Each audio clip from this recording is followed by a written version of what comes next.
Okay, we're here at SuperInvestor 2013 in Singapore, and we have the pleasure to welcome Eugene. Eugene Lai is Managing Director of Southern Capital and comes with many, many years of experience in private equity in Asia.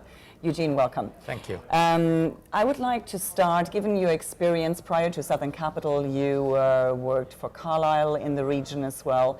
And given your experience regionally, I'd like to set that into perspective with Southeast Asia. Southern Capital right now focuses on Southeast Asia, that's correct? Yes. Yeah. And I would like you to give us a bit of a perspective in terms of the linkage of North Asia, call it China, to Southeast Asia. Maybe give us a bit of an idea on the differences in terms of deals Sure. and the impact now that you see. Sure. Well, Asia is, of course, a very diverse place. Southeast Asia specifically, our firm focuses on a control strategy. So every single investment we've made, we've bought 51% or more of the equity. We focus on mid-sized companies in Southeast Asia, and primarily in 3 countries in Southeast Asia: Singapore, Malaysia, and Indonesia. Obviously, in some of the global or Pan-Asian firms, they look at a lot more countries.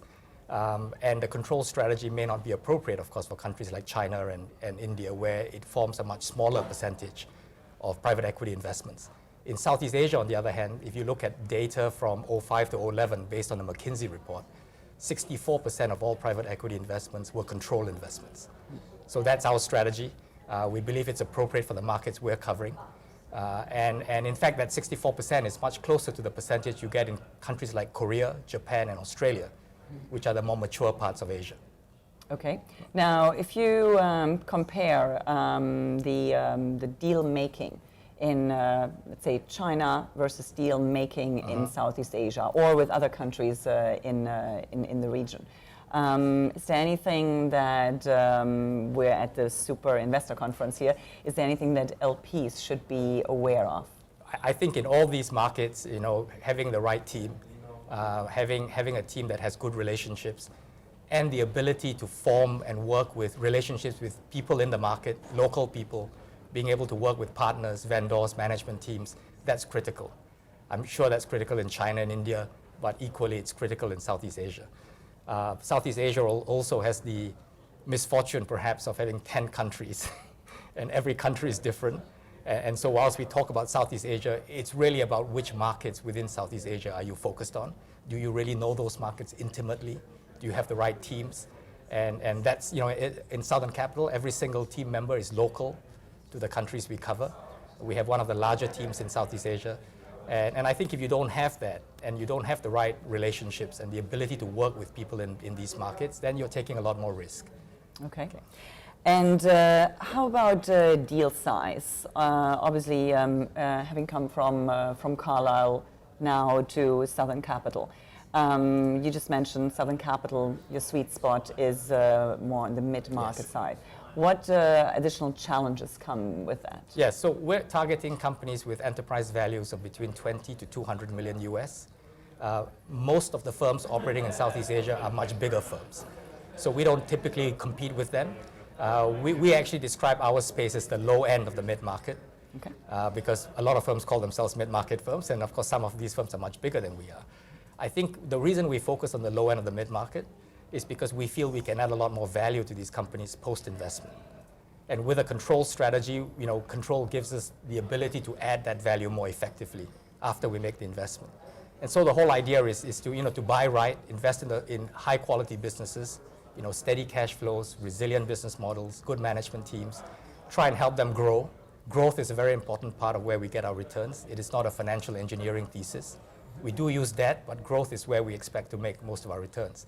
And so if we help these companies grow, build scale, improve the quality of the business and the governance, and then with control, we can exit, we can find the right buyer to exit to. With our drag rights, we can deliver 100% of the business to the right buyer, and hopefully he'll pay us the highest price. Sure. Obviously, one of the global firms like the one I was with before, they are looking at much bigger transactions.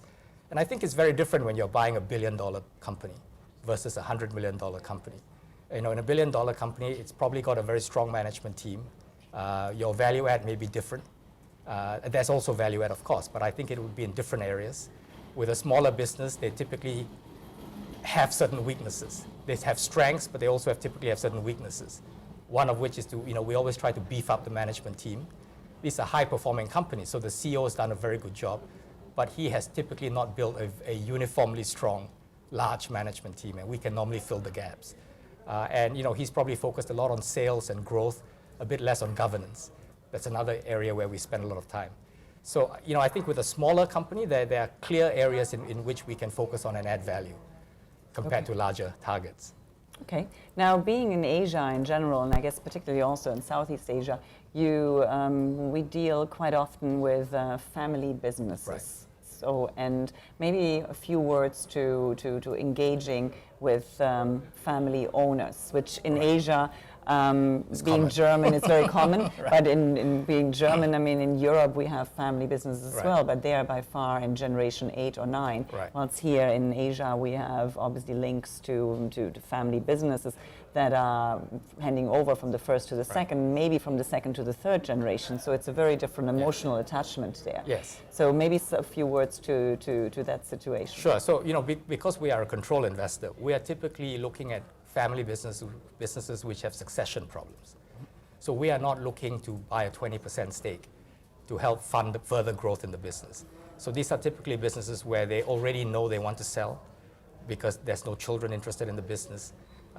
We are also looking at a lot of businesses where the owner-entrepreneur is not really trying to build a family business. The distinction between a family business and a first-generation owner-entrepreneur is not always clear. Sure. But quite often these owner-entrepreneurs have built the business over 20 or 30 years, and they're looking to monetize. Most of their net worth is tied up in that one business. And they may well have children, but they're not in the business.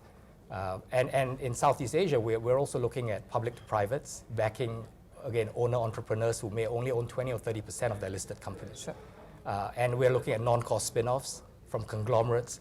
So, the control strategy is fundamentally different from the growth minority investment strategy, because we're not looking at companies which are 5 or 6 years old, looking to grow very quickly, looking to raise some money, but where the owner is not looking to give up control, right? And so our strategy, as you can tell, is probably more appropriate for the more mature and advanced economies, where there's more depth in the private equity market, and that's why we focus on Malaysia, Singapore, and Indonesia.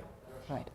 Now, I would argue a few years ago, Southeast Asia was a little bit almost forgotten by the LPs because they seem to be very busy with China and with India, with the two big elephants in the room. Now, obviously, that has changed. There's a much greater awareness, and I hear a lot of LPs either targeting to do more in Southeast Asia or already having significant exposure to Southeast Asia. Is it getting too much? Do you feel that there are now too many interested parties in the widest sense walking or running around Southeast Asia? Well, the interest level has definitely gone up. So you're having competition now? Well, the number of players has also gone up. Yeah. Fortunately, I think for us, most of the firms that have come into Southeast Asia have been the big firms, the Pan-Asian and global firms, focused on a somewhat different space, not focused on the low end of the mid-market. But having said that, I think competition has increased, which is never a good thing. The good news is that over the last 5 to 10 years, the markets here have deepened significantly. So the number of opportunities has increased significantly. In 2011, for example, again, based on that McKinsey report I referred to earlier, there were $9.1 billion of private equity investments in Southeast Asia. That's almost 50% higher than the number in 2005. Now, that number bounces around every year, but I think the trend is clear. So the markets have matured, they've deepened, and so long as that continues, which I believe it will, because the economies here have been doing well. The middle class is growing, income levels are growing. And if that continues, I think the private equity sector will continue to be very interesting. One more thing I would say is a lot of that interest from people globally in Southeast Asia has been largely focused on Indonesia because it has 240 million people. And so Indonesia, in fact, has become the most competitive market. Valuations are higher in Indonesia than they are in Malaysia and Singapore. So Indonesia is a core market for us, and we are looking at a number of investments in Indonesia, but we're spending actually more time in Malaysia and Singapore right now, where we feel valuations are more reasonable and much less competition. Okay, very interesting. Thank you very much. Thank you. I appreciate that. Yeah, my pleasure.